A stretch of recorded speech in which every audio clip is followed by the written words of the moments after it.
In just about 1 week, it will be 30 years since one of the most tragic air disasters in the history of aviation, and I'm honored to be joined today by probably two out of the three biggest experts on this subject in the world, author Jack Cashill and Captain Al Francis. We're talking about 30 years since July 17th, 1996, the destruction of TWA. Jack, Captain Al, welcome to the show, gentlemen. How are you? Thank Doing you, well, Jason. Jason. Thanks for having us. It's good to see you both. Jack, we've spoken many, many times about this subject, and Captain Al joined me last year. There have been some new developments. Nice hat, by the way, Jack. Oh, thanks. I want to make sure our viewers know they can keep up with everything that you guys are writing. You're both on Substack, and X. Captain Al is number one, Capt Al 747. You, Jack, or Jack Cashill, both at X. What is the latest breaking news, and what have we learned in the past year that we didn't know over the past 30? Al, you want to take it? Or Well, basically, the, the the things that we know now we have known since 1996.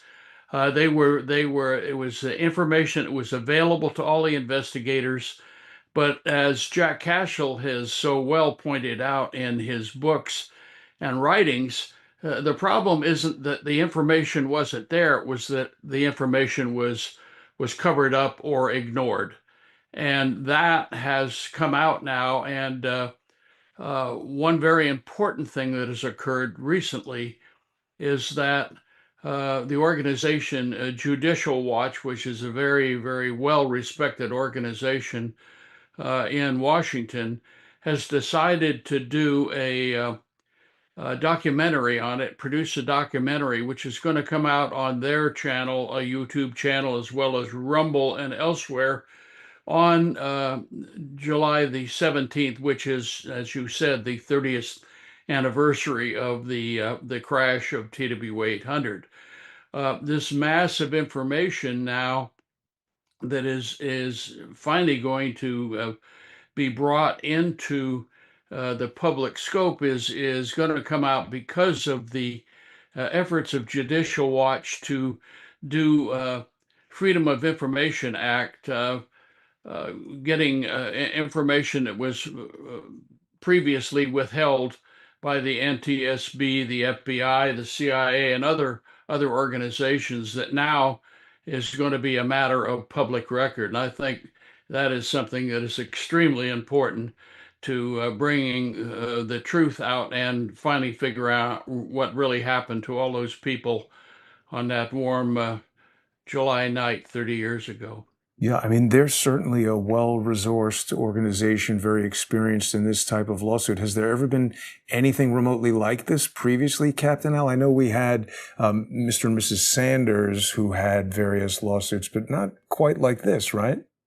Well, not quite like that at all, because again, there is, by the way, as well, a lawsuit that has been filed in federal court in Massachusetts that during the entire Biden administration was just put on a very slow track. They were slow rolled by the government, but that's probably going to finally come to fruition and go to open court before long.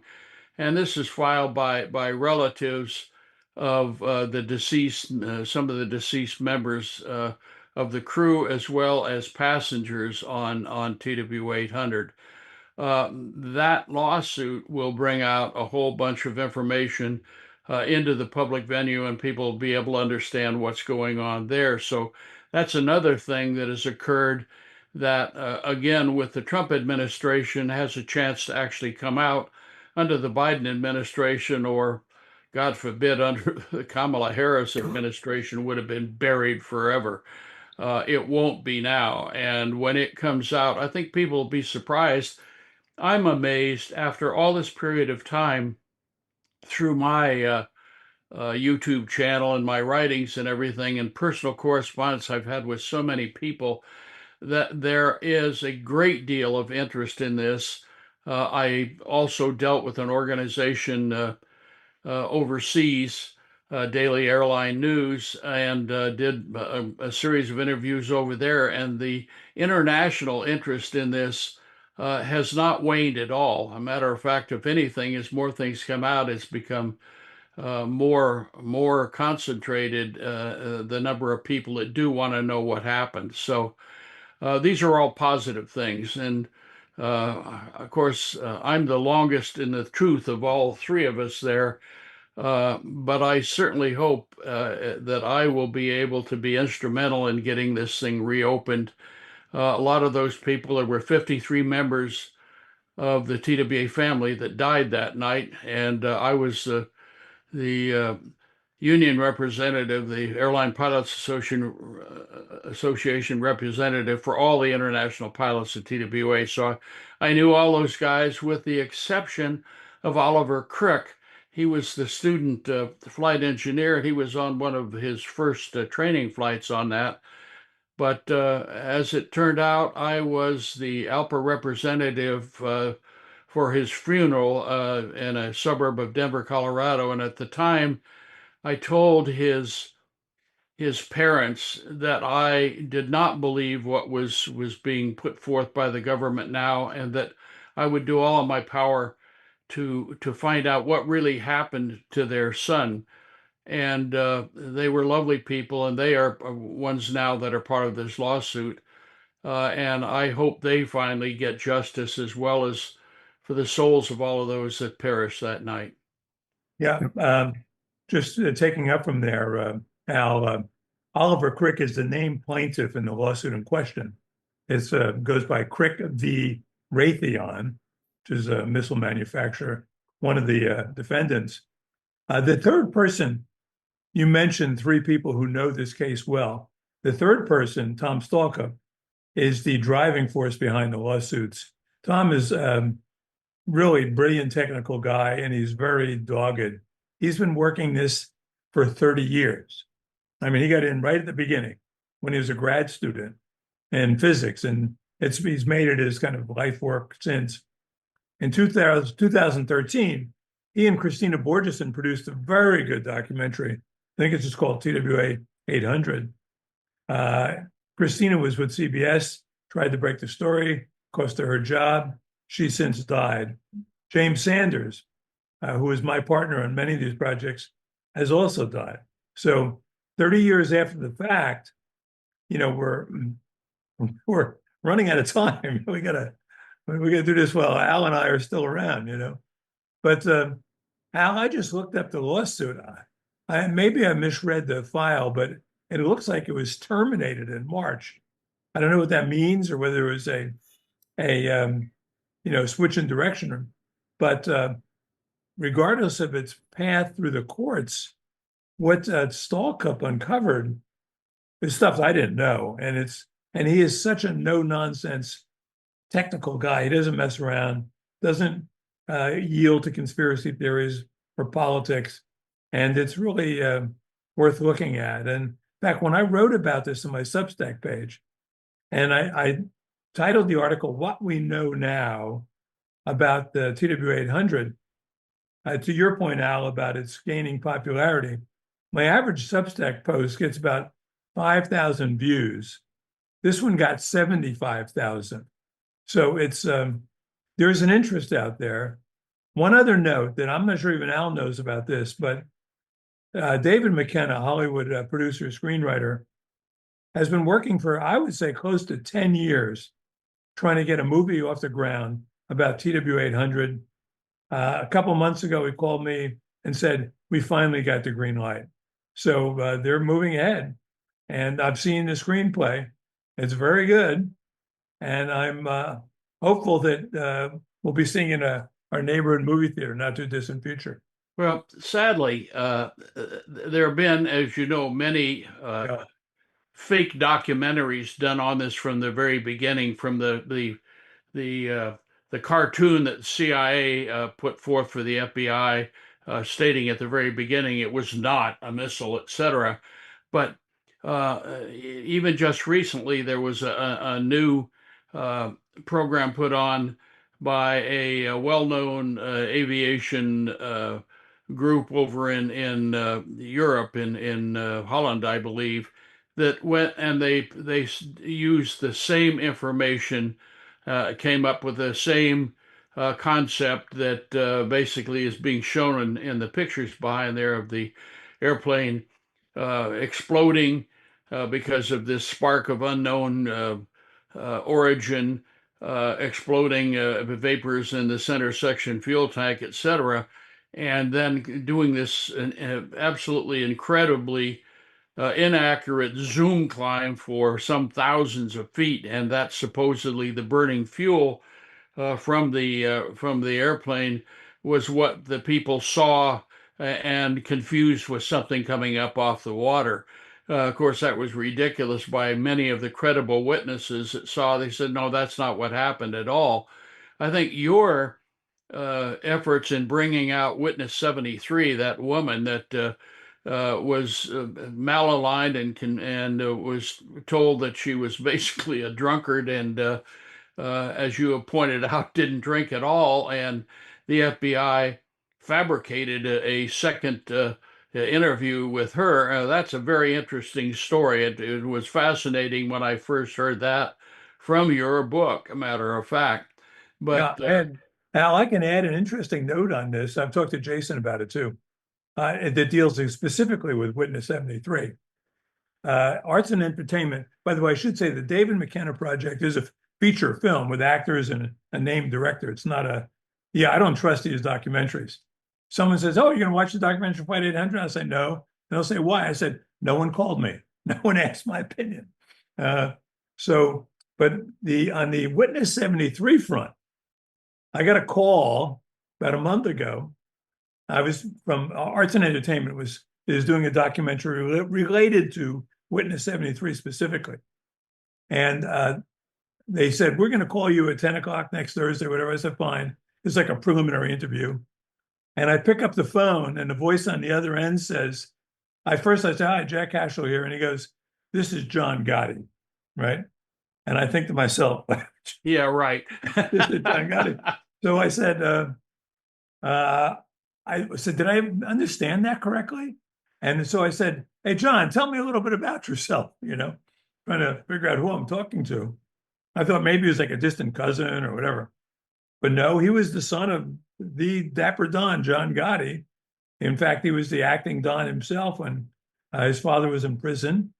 And he's telling his story that after serving 7 years on racketeering charge in 99, he quit the life. He got his father's permission to walk away and become a suburban dad, because he had neglected his children while he was in prison. And then about 15 years later, this one dogged FBI agent named Ted Otto started making his life hell and dragging him through a series of 4 trials, all of which ended in mistrials. What he wanted to talk about was Ted Otto, because Ted Otto, as far as I could tell, was part of the 2-man missile team. He was the one, as far as I could tell, who fabricated the interview with Witness 73. And Gotti's point was Ted Otto was fabricating information in his trial to get him to court. And we really have him dead to rights on Flight 800. We'll see what happens with that. I don't imagine that it's called the Gotti Files, the documentary, will shake up, the deep state. But it's the kind of thing that could, tease the public imagination a little, because now we're talking about specific people, and the Witness 73 story is incredible. Well, a thing that is also very, very important is to understand that not only did they fabricate her second interview, but they basically ignored all of the interviews, especially that from Fritz Meyer. If there's a linchpin of good, solid information, it was Fritz. Yeah. Having been a naval aviator during the Vietnam War, flying rescue helicopters off destroyers off the the coast of North Vietnam trying to rescue any pilots that had been shot down and couldn't quite make it out back to the water. Fritz had seen numerous missiles shot at airplanes, so he knew damn well what a missile coming off the surface of the ground or the water looked like, and he had absolutely zero doubt in his mind, as you're well aware, that that was missile or missiles, as he said, that rose up to TWA 800. And again, all that was ignored. The fact that the individuals got involved moving pieces of wreckage, as far as the wreckage was concerned, like the engines, etc., and moving it to an area, one of the areas farther on that were quote unquote more understandable to the NTSB leadership. This was incredible. This has never happened before. And of course, this is why the NTSB investigator, Hank Hughes, was involved in trying to get this thing reopened, because he knew after he retired, he said that, this was a fallacy. It was the worst thing he had ever been involved in with the NTSB and his long career as an investigator. So there's just too many credible people that are not conspiracy theorists, that are people that have information that needs to come out that has been suppressed. And I certainly, as I said, I certainly hope that it will come out. Now, Jack, the lawsuit that you're talking about, that's the Crick versus Raytheon? Yeah. Well, it looks like his attorney has withdrawn on June 12th of this year. Yeah, I looked it up quickly.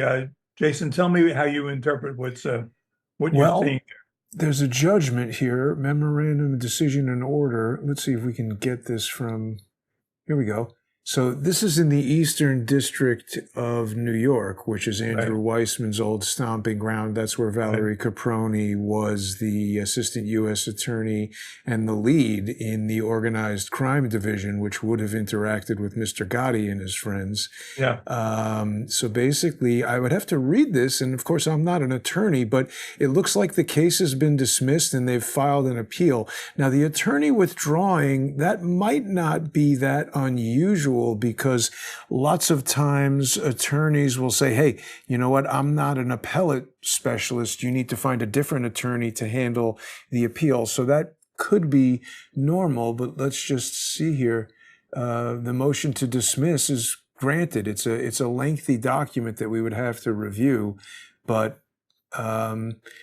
And what I saw, Jason, just said terminated on March 3rd, 2026. That's when the decision to dismiss was made, but there is a notice of appeal. So I presume the appeal is pending. Are you in touch with Mr. Crick? No, but I've been in touch with Tom Stalcup, but I haven't talked to him lately. He's not that communicative. I mean, he's not out there. He's very kind of a science guy. Yeah, right. Yeah, I've seen him. But the last time I talked to him was probably 6 months ago. He was very optimistic, and he was willing to share information, which is good. And his information is so solid, and it explains why, and which is a critical question, why they would be running missile tests off the coast of New York and New Jersey at that time. And basically, they were under orders to accelerate their testing on this new Aegis system, and they were working, and I'm not that sophisticated technically enough to tell you with any real confidence what exactly they were doing, but there's a land-based guidance system in New Jersey, and it had to be apparently within some kind of access to that, which is what caused them to be where they were. And Stalkup goes into some detail about that in his lawsuit, and it's, for those people who are into this, it's really worth reading. Just in glancing at this, the dismissal of the case, one of the issues is that the defendants are purporting to represent estates, so deceased parties, who they're saying these estates are closed.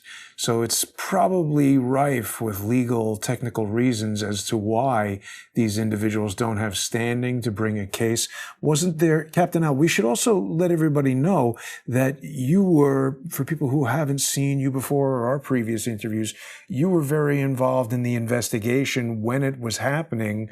You were a 747 captain. You've actually flown the aircraft that was destroyed. But wasn't there some settlement that was arrived at some point since the disaster? No, you may remember that in, I believe, 1988, an Iranian Airlines airplane was shot down by a U.S. Navy missile cruiser out in the Red Sea. It was shot down because it came out of Tehran without a transponder in operation, and there was an assumption made in the fire control on that ship that it was actually a fighter airplane that was coming in, was going to attack them, and they killed some 260 plus people on that accident. The United States government actually did make a settlement with the airline, with passengers on the flight, etc. But unfortunately, and a lot of people don't realize this, there has been, because there was no admission on the part of the U.S. government, the Navy, or anything else that they had any responsibility for this, there have been no financial settlement made with the families of the victims. I'm sure that if they wanted to figure out a way to do it, they could come up with some technicalities to dismiss the case. But I would be absolutely astounded if the Cricks and family members of the other crew members, at least on the flight, were not uh, going to go ahead and file an appeal on this. I was not aware that it had been dismissed. Of course, I don't follow that closely. I follow the technicalities as I know them. And yes, indeed, I flew that particular airplane a couple of weeks prior to that from Athens back to New York with my wife and daughter on board. So that was very close to me. And also the fact that I knew, as I said, all of the crew members on that in the cockpit, with the exception of Oliver Crick. These were not just acquaintances; these were friends, and it was a gut wrenching thing when it happened. But the thing that bothered me the most, and bothers me to this day, was the fact that uh, the FBI agent in charge that got involved in this thing, James Kallstrom, uh, this individual, as Jack is well aware, was one of the most foul-mouthed individuals I have ever come across in my professional career in aviation, and extremely domineering and overbearing in his dealings with everybody. And I have, over the years in my aviation career, I've had to deal with FBI people every now and then, and it unfortunately has never been a pleasant experience.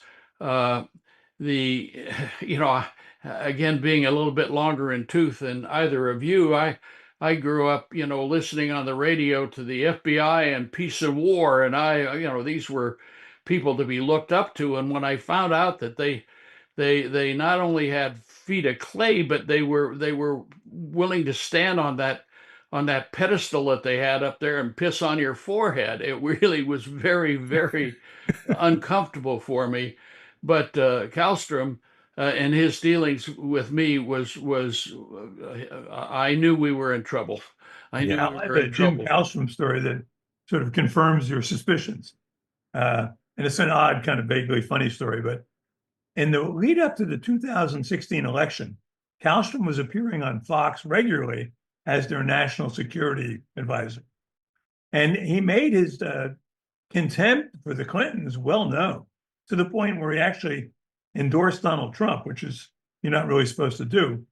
And every time he showed up, I would get emails from those family members that I was in contact with who'd say, if you want to help the election, tell the truth about TW 800, because ultimately comes back to the Clintons.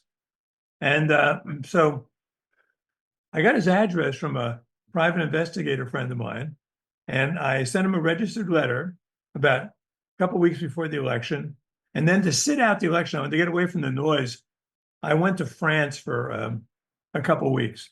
And I settled on Nice because the weather's better in November than it is in, say, Paris or wherever. And one night I'm sitting out on the promenade there on a bench, a bunch of French people around, looking at the sunset on the Mediterranean. And I get a call. It says Connecticut.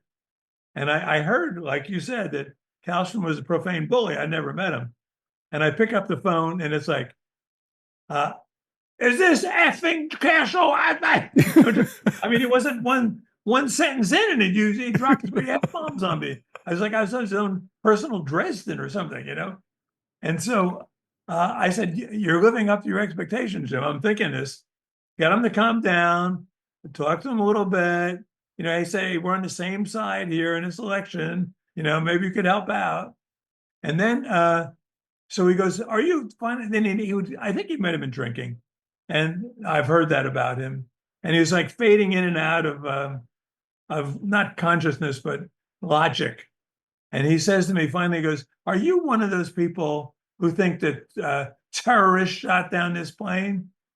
And I said, you know, Jim, I wish I were, because I'd prefer that as an explanation to what really happened, which was a U.S. naval misfire. And then he totally exploded on me. And he goes, you sound like that effing Pierre Salinger who held a press conference on the effing French Riviera saying that the U.S. Navy shot down the plane. And I'm here holding the phone about a foot from my head. And I'm thinking to myself, thank God I didn't tell him where I was when I took this. Because right now we'd be at war with France if that had been the case. But remind us of that piece, Jack, that Salinger, who, again, a lot of people might not even remember that name. Anybody certainly my age or younger might not know that he was JFK's press secretary. Isn't that right? Right. He was his legendary press secretary. As Al will remember, everyone knew Salinger at that time. He was like a household name. And then he went on to become U.S. Senator from California. And he had had a French connection. He may have been born in France, whatever. I met him, in fact, when I was a Fulbright professor in France at the American Embassy. He was a big deal internationally. Had a public relations firm. He's not a person you made light of easily.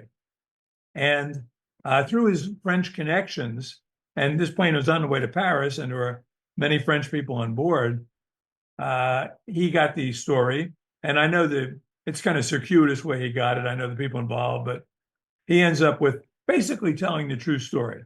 And when he came out with it, I would say his weakness was he didn't have control enough of the facts, not technical enough to be able to present it as strongly as he could have. But he holds his press conference. He waits until like the day after the 2016 election. Now, I'm sorry, the 96 election, not wanting to affect the outcome. He was a Democrat after all. And so once Clinton is safely reelected, holds his press conference and cooperating with some French journalists, and says basically the U.S. Navy accidentally shot down a missile. The U.S. Navy accidentally shot down TWA 800. He was right. And then Kallstrom, the deep state, and the New York Times in particular is a real culprit here, hopped on him like he was Candace Owens. They made a mockery of him. In November that year alone, long before anyone had settled on an official explanation, the New York Times ran 4 articles on on Salinger, calling him a conspiracy theorist, and the articles headlined like, "Hey, is that a Masonic flag planted on the moon, Pierre?" I mean, those are headlines out of the New York Times. Totally humiliated him, and basically, I'm sure they cost him a huge amount of business, cost him his reputation in a lot of circles, and he was pretty much done after that. Amazing. You know, the one thing that is very important, and it happened to you, Jack, they really haven't tried it with me. I've been implied several times, and I squashed it like a bug. and that is that you're a conspiracy theorist. Right. That is equivalent these days to being called a racist. Mhm. Uh, it's the old thing about somebody asks you a question that no matter how you answer it, you're going to be in the wrong. It's like, do you still beat your wife, Jack? You Yeah, know, right. you can't. There's no answer that you can give that is going to be make you blameless there. But conspiracy theory, that's the easy way for anybody in government to make someone else sound unimportant and, in fact, some kind of a nut. But there are too many things that are involved in the crash of TWA 800 that have not been brought out and that are so important that need to be brought out that quash that concept of a conspiracy theorist. As you well are aware, I have a little different take on what happened. I have no doubt whatsoever in my mind that a U.S. Navy missile hit the airplane, but my theory, and I think it's a valid theory, is that it was going because of the tests that they had done down in off the coast of Virginia. It was attempting to intercept a terrorist missile that was fired by someone on the fishing boat, which I mentioned in my YouTube presentation. And when that missile exploded prior to the missile getting there from the Navy missile went to the next hottest source, which was the vent from the primary air cooler of the air conditioning systems, which was right below the center section fuel tank. So, yeah, I think definitely the Navy was involved, and they might have been the thing that finally completed the job, but I believe there was another missile, and I think Fritz Meyer validated that by his statement that he believed that at least two missiles had hit the airplane. Yeah, Wow. Al, I don't disagree with you on that at all. In fact, and my first book, which I did with James Sanders, called First Strike, which came out, I believe, in 2003, that's the theory we floated. By the time 2016 came around, when I wrote what I would call the definitive book on the case, that is, I just called TWA Flight 800, I think. I couldn't verify that. And yet, I will say this, Sanders believed that until the end. He died about 5 years ago. And he was working closely with McKenna on this feature film. And that is the tack that McKenna is taking in the film. By the way, the Sanders are the protagonists in this film because they were, as you know, they were both arrested, prosecuted for conspiracy to steal airplane parts for Jim's efforts to break open the case as a reporter. They was allowed no First Amendment protection at all. And one of your fellow pilots, Terry Stacy, was also arrested. It's an incredible story, very compelling. And it should, like I say, the screenplay is based around the Sanders, experience with the federal government and the media and trying to get the story out. Well, there were just so many things that were squashed, and when you have the full force of the federal government and all the law enforcement agencies, the CIA, all of the part of the Department of Defense, and you also have Navy admirals that are, they're looking at their legacy and so forth, and their involvement in this situation, and trying to, as you said, kind of rush through a program that could come up with a missile system that could intercept a surface to air fire missile shot at an airplane, let alone an airliner.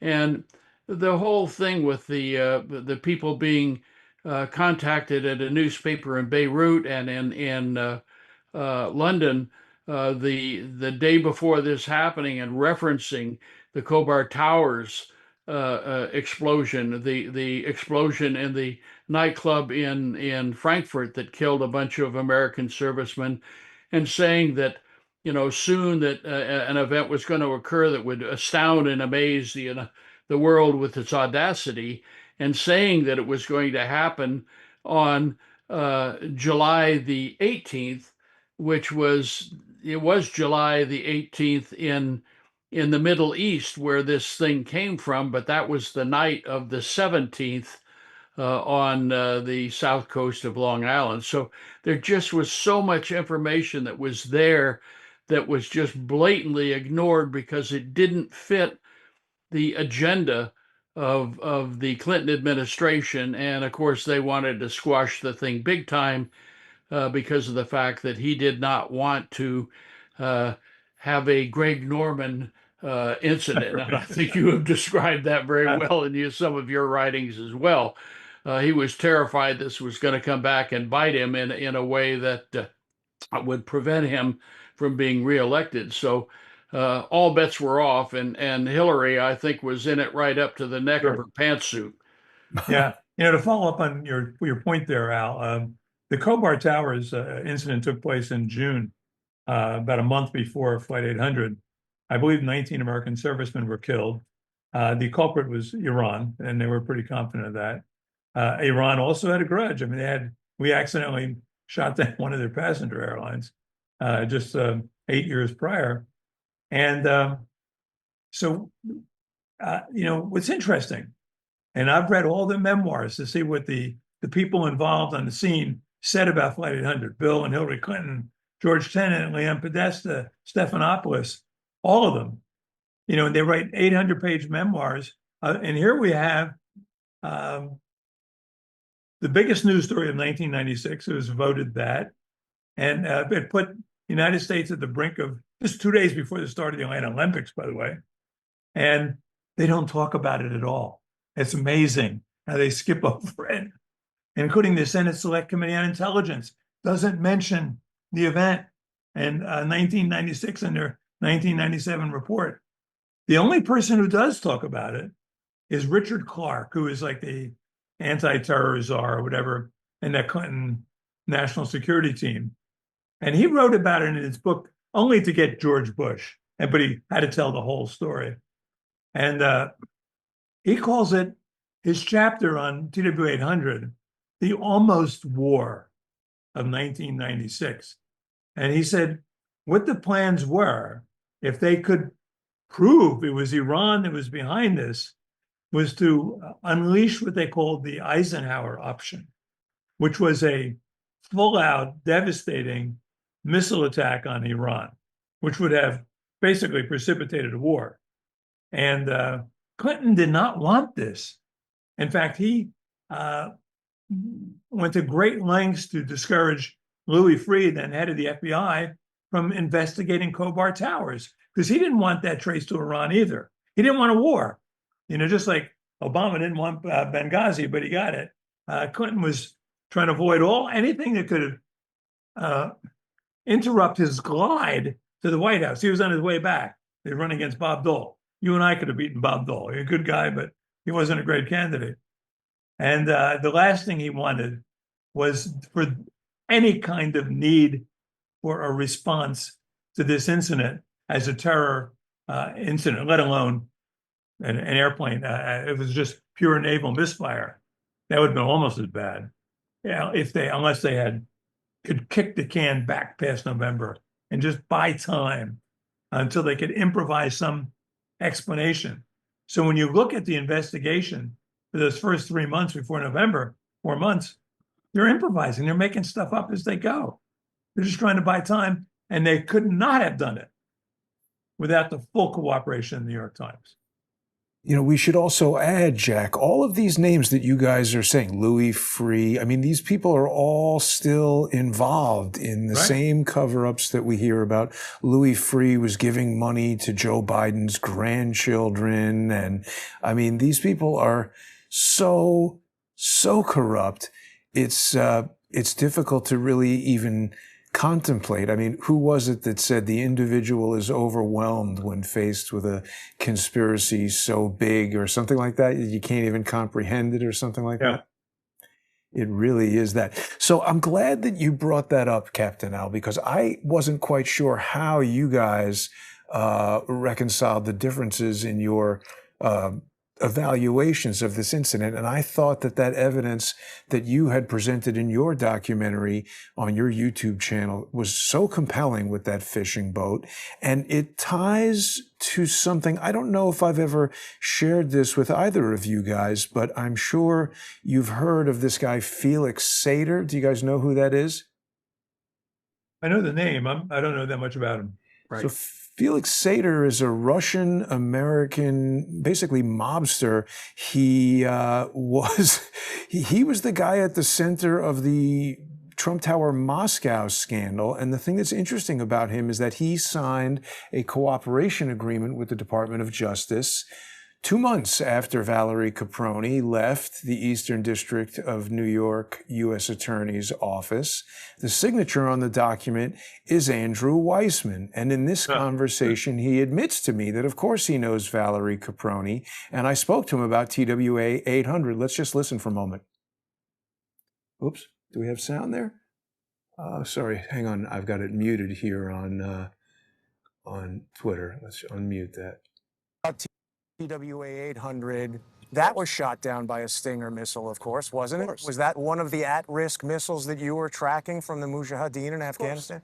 So you say... So he says, of course, and in his testimony before the House Select Committee on Intelligence, Sater says that after he signed that cooperation agreement with the DOJ, he became one of the most prolific confidential human sources for the CIA, the FBI, the DIA. I don't know if this is true. This is what he says in his sworn testimony. The plea bargain agreement was only released in 2019. It was confidential until a FOIA from The Intercept got it released. And he said in that testimony that he had been assigned to a special presidential appointment to track these at-risk individual missiles in Afghanistan that had been disseminated to the Mujahideen. And it just strikes me, Captain Al, that this testimony just so fits in like a puzzle piece, like a key into a lock with what you're talking about, someone firing a man-pad, a man-portable air defense missile from the deck of that rented boat that was scrubbed down. Nobody knows who the guy was. He used a fake ID to rent the boat. Had you ever seen that discussion with Felix Sater before? Yes, I did. Matter of fact, I think in discussion with you. But yes, I've seen that before. And again, there's all these little admissions that come out, and they would like to tuck them back in the box. But as I've said so many times before, this whole thing, when you have a cover up, whether it be the famous situation with Watergate, what did in Nixon was not what happened with the break-in at Watergate. It was the attempt to cover it up after the fact. And you can't put the genie back in the bottle once the genie's out. And this whole thing with TW 800, there are multiple genies that have popped out of that bottle. But so far, the government and the deep state, which is so much more sophisticated now than it was in the early 1970s, they've been able to successfully, if not put the genie back in the bottle, put a bag over it so nobody can see what it is. And there's just many, many, many things. The thing about Jack Cashill that I so much appreciate, he is the epitome of what a journalist should be. As he said in his second book, he could not verify it. He believed it perhaps, but he couldn't verify it, so he wasn't going to put it in as fact because that would impugn his credibility for any books or any other thing that he might write in the future. And that is something that far too many journalists have forgotten in their careers. That was my major in college, by the way. My father was the first aviation editor of the Associated Press. So I was involved in journalism for a long time, but my love of flying prevented me from doing any significant amount of writing until much later in my life. But Jack is the kind of journalist that we need out there. He goes after the facts and he doesn't concoct them on his own, and he doesn't place them as fact unless he can verify them, and far too few people in the profession do that these days. Yeah, thanks, Al. And Jason, one more argument and be on defense of the theory that the Navy ultimately fired the missiles that brought down the plane, regardless of the motive. It could have been a mistake. It could have been going after an enemy target. But on July 12th, let me back this up a little bit. Jim Sanders, before he died, he never gave up on this. He was working doggedly until the very end. And he calls me one day and says, "Jack, you won't believe what the FBI sent me," right? I said, "What'd they send you?" He said, "They sent me the video." The video, there's an amateur video, we know this, taken of a missile strike on TWA 800. Whoa.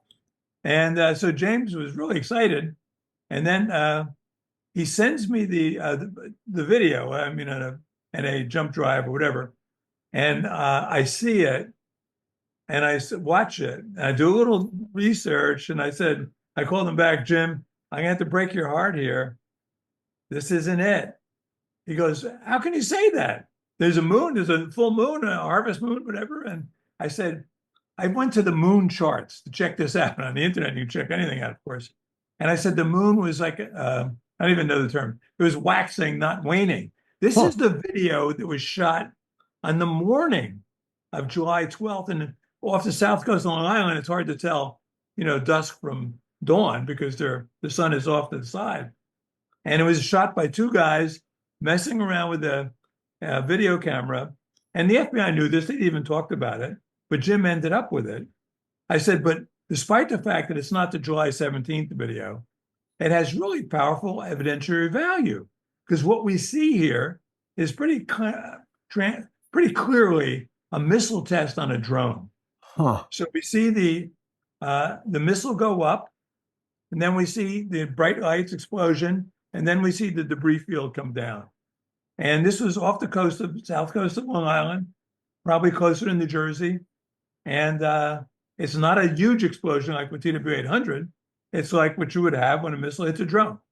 And that's, I believe, what TWA what the Navy was doing on the night of July 17th. We also know that other witnesses, multiple witnesses, saw a missile test on July 7th. So they seem to be doing them every 5 days. And whether it was just pure misfire or whether they were shooting at a terrorist plane or missile, I cannot verify. But it's not, Stingers didn't take down this airplane. Mm-hmm. Well, let me just ask you these two questions. And I appreciate what you're saying. I mean, this is all filling in some blanks for me. First is, what do you think of that Felix Sater statement? He could have been wrong. He could have been making it up. Could have been anything. But then also, what do you think about Captain Al's evidence with the fishing boat? I don't rule that out. But what I think Captain Al will say is not that the Iranian missile or whoever shot it brought it down, but that the Navy tried to take that object out. Is that right, Al? Yes. Again, as I tell in my presentation on YouTube, the Navy had done, and this was witnessed by many civilian witnesses off the coast of Virginia. They had been doing tests of the ability to fire a missile and take down another missile that had been fired at a target, a drone. And they had limited success, shall we say, at that.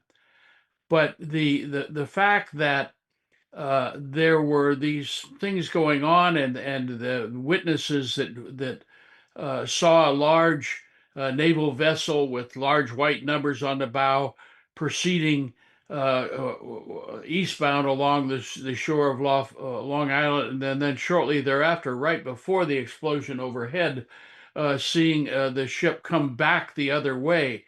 Many witnesses there. Again, not used by the FBI or anybody at NTSB in their investigation. Just numerous things that occurred. But again, your witness 73 was one of the things that she saw and testified, and many other people saw this too, was what I describe in my presentation, the white plume. And the one of the groups that did an extensive investigation into it was the TWA, uh, the Mechanics Union, the IAM, the International Right. Association of Machinists, and they did a an investigation, and their investigation said that indeed the center section tank had exploded, but it exploded because of what had occurred outside the airplane. And that, by the way, is what Hank Hughes wanted to put in his article, his summation at the hearings that the NTSB had in Baltimore and were prevented, as I think you point out, were prevented from putting in his presentation, which started out as 500 pages and were whittled down to less than 50 pages with no conclusion included, which was absolutely completely against the past procedures and protocol for an NTSB investigation and what is referred to as an interim report. This was another thing that made Hank Hughes very, very upset about what was going on. But the RIAM said that they believed that what happened is that the missile that was fired from the fishing boat was a proximity missile. These things generally don't need to hit something, they just explode close by, and the shrapnel that goes out does the damage. The wings, the center section tank was virtually empty. It had maybe 70 gallons of fuel in it, but the wings on the Paris flight were virtually full. Both wings, all the tanks in the wings were full of fuel. And when the explosion occurred, it created a hydraulic pressure on the wing to the point that the upper section of the left wing of the airplane actually shattered into many small pieces.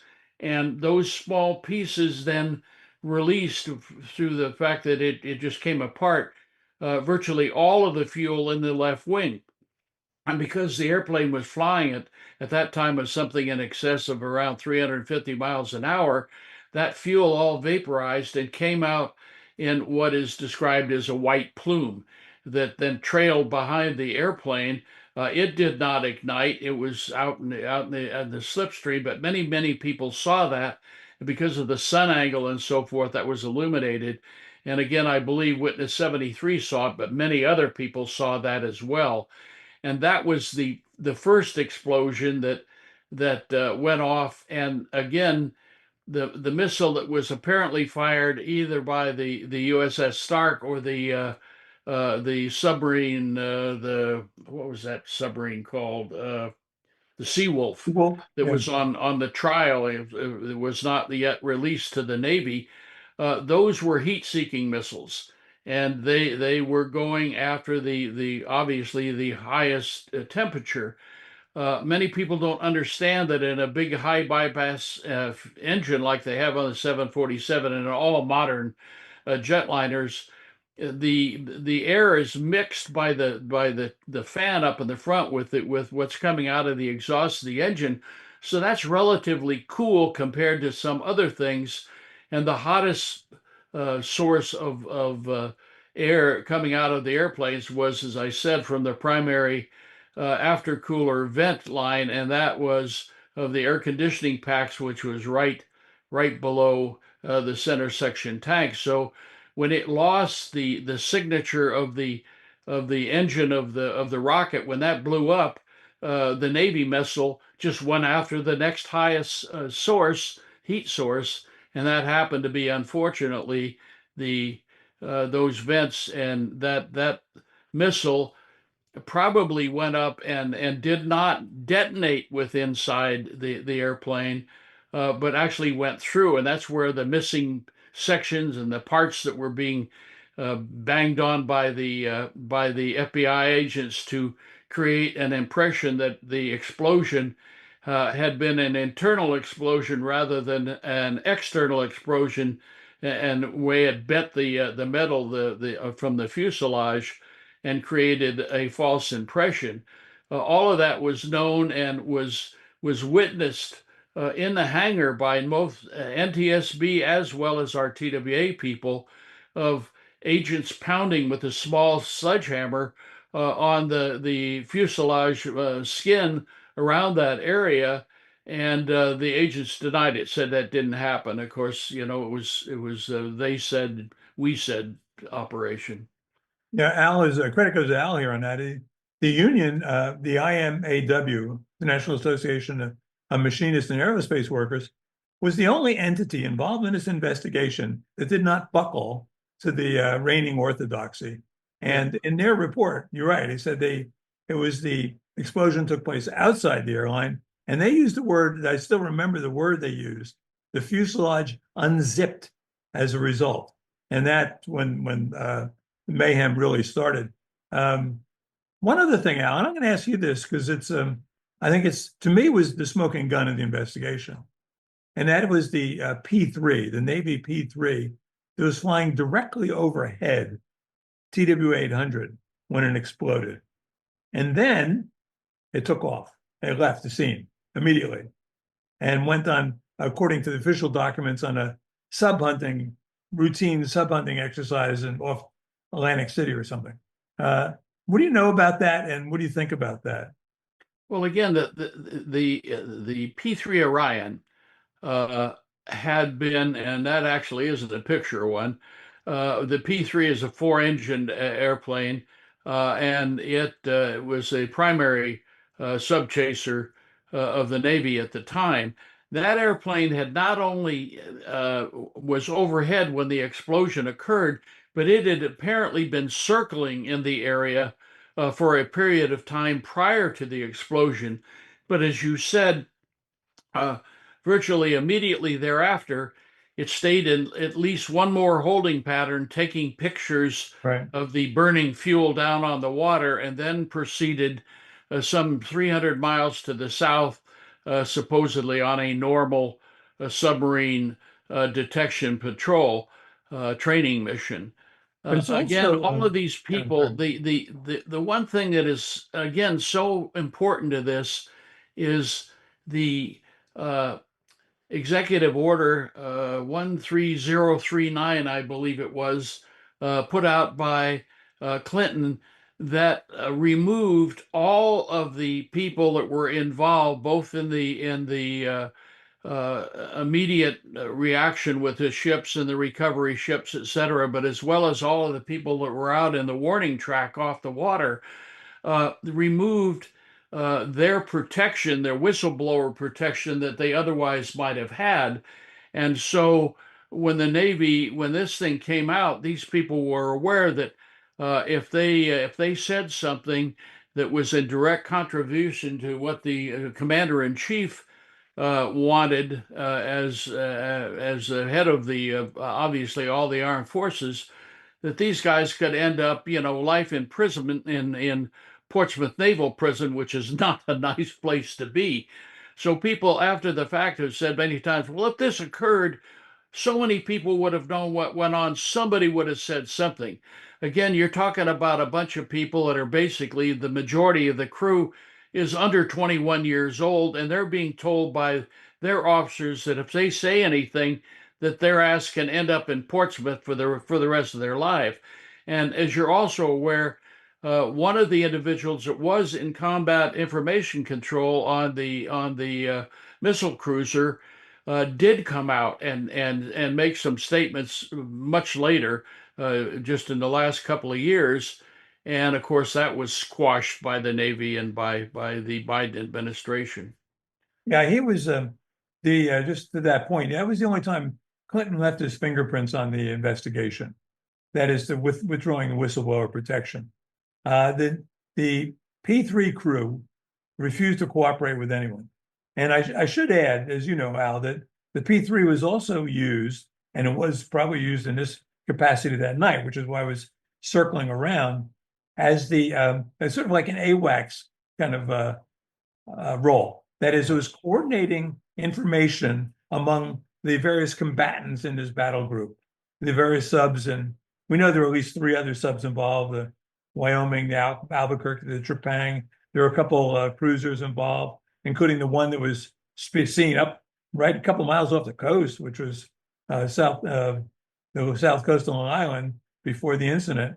So there were naval operations in that area, and the P3's role was critical in terms of controlling the information, distributing it among it.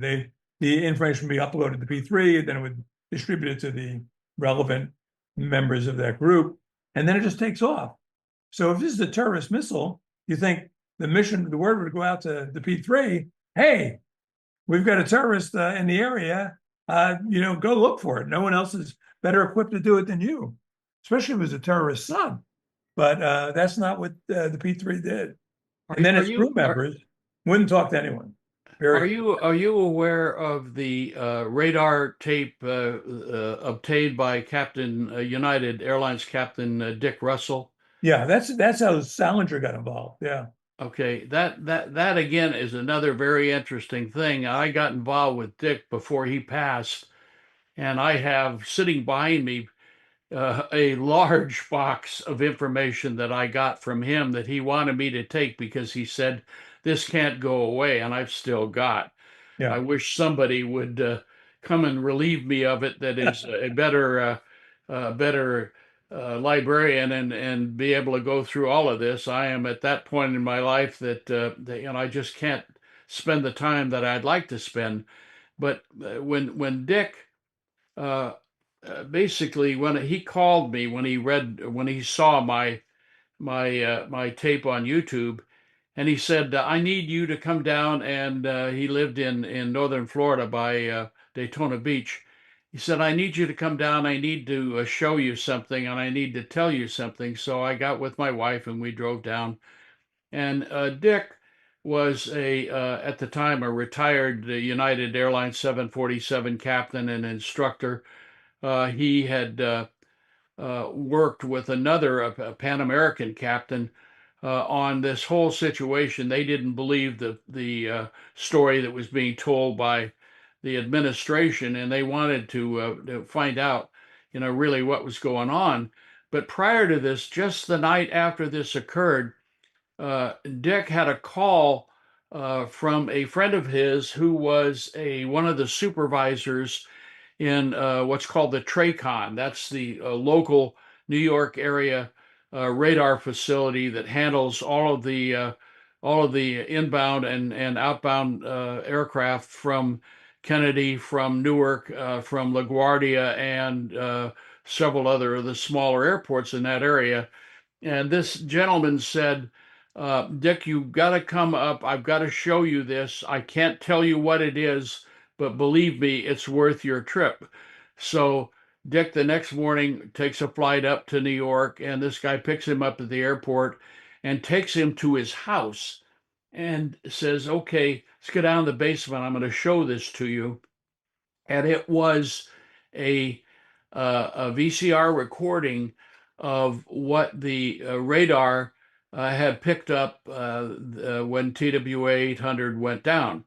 And he showed him this, and he said, we're required to keep all of this stuff for, I believe it was 6 months, unless there's been some sort of incident, at least 6 months after the fact. And he said, all of this stuff was confiscated by the FBI and taken away from us. And we've never had anything like that happen.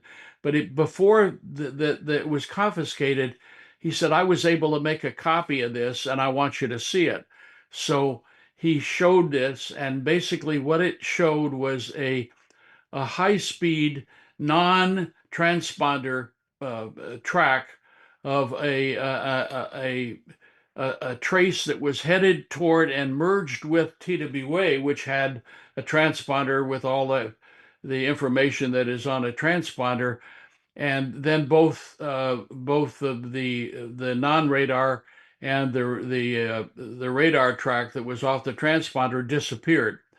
And this thing was traveling at very high speed at an intercept toward TWA 800.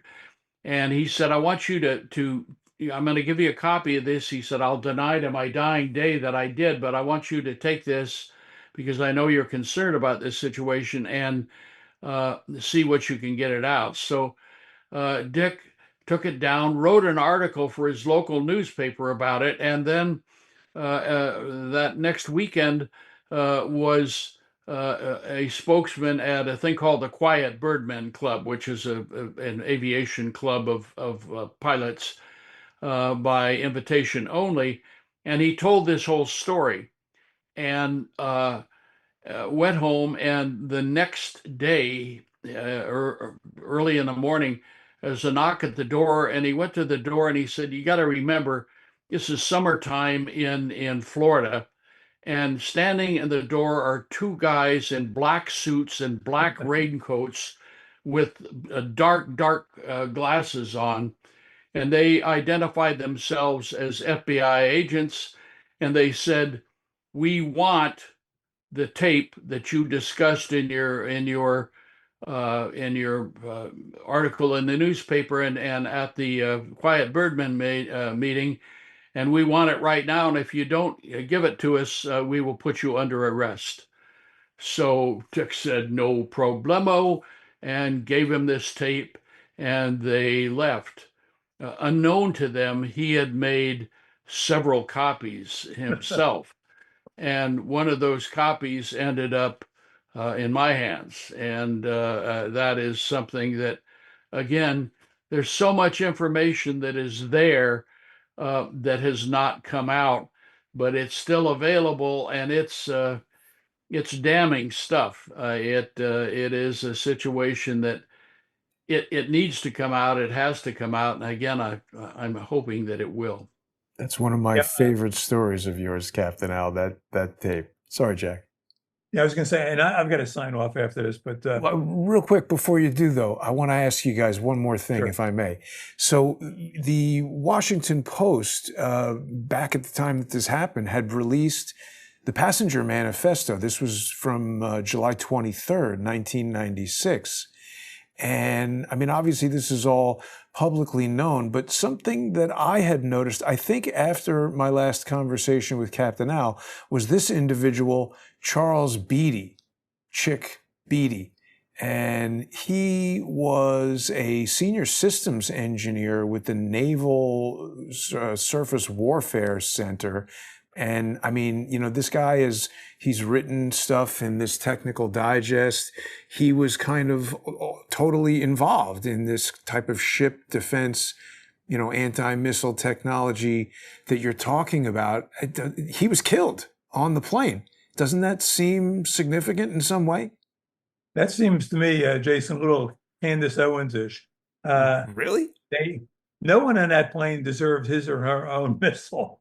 No, Not saying they he weren't gonna deserved take it. out I'm just for an individual. It seems like a remarkable coincidence Now, that, you got 230 people on board. But- There's an excellent chance you're going to find someone who's somehow significant. Navy missile no. defense and the No, I don't. I've been Nothing asked that to it. question. Two questions I get asked. It's a legitimate question, though. Was there anyone on that plane that that deserved to be taken out? And I said no. The second question I get, and Al touched on this, was, well, if there was all these people involved, how comes no one's talked?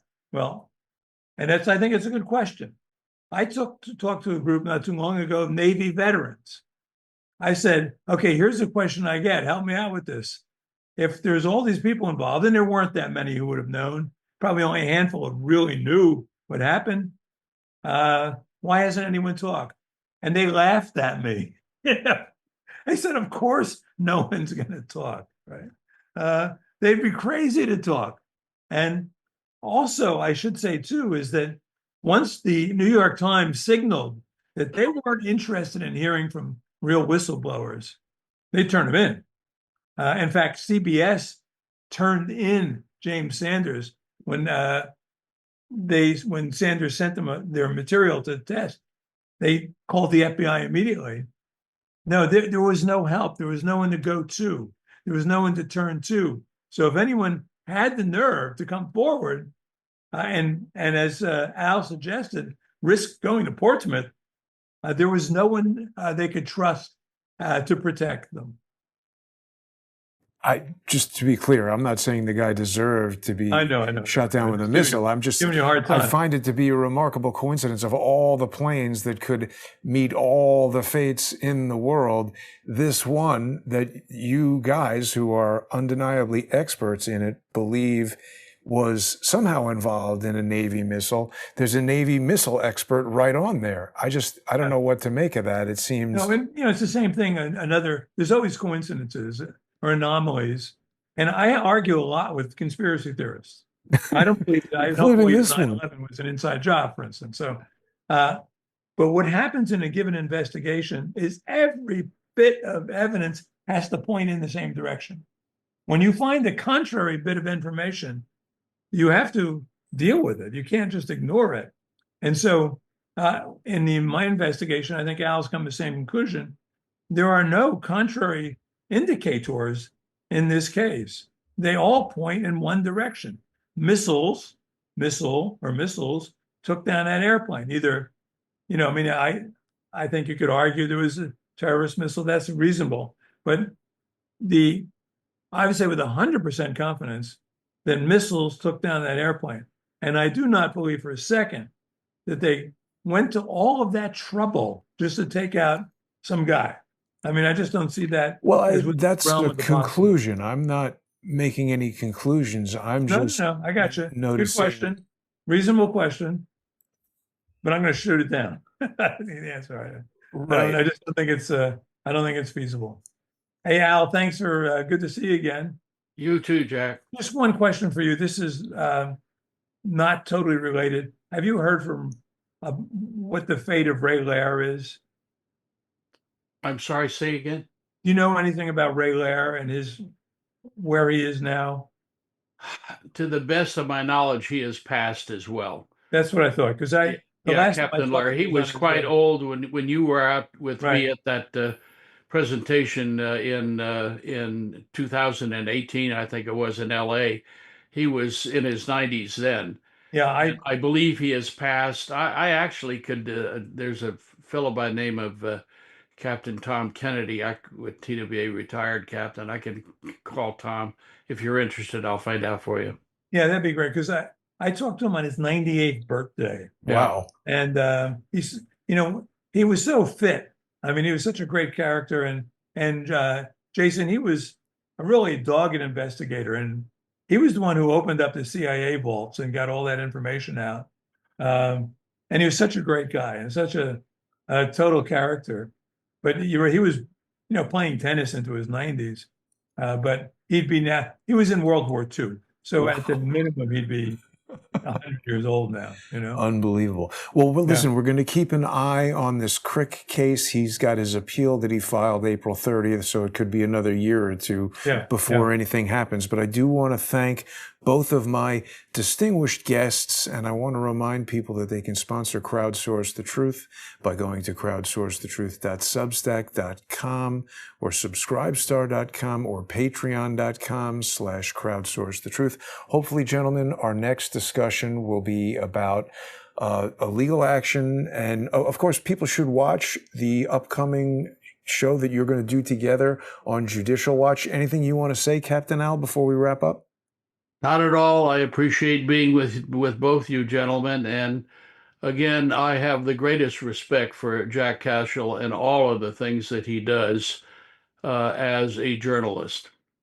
Al, the respect is mutual. And I would say, because there's not, there's a lot, most people who retire from an airline pilots, go sit on beaches someplace, and you haven't done that. I would say people want to know more about what I'm doing.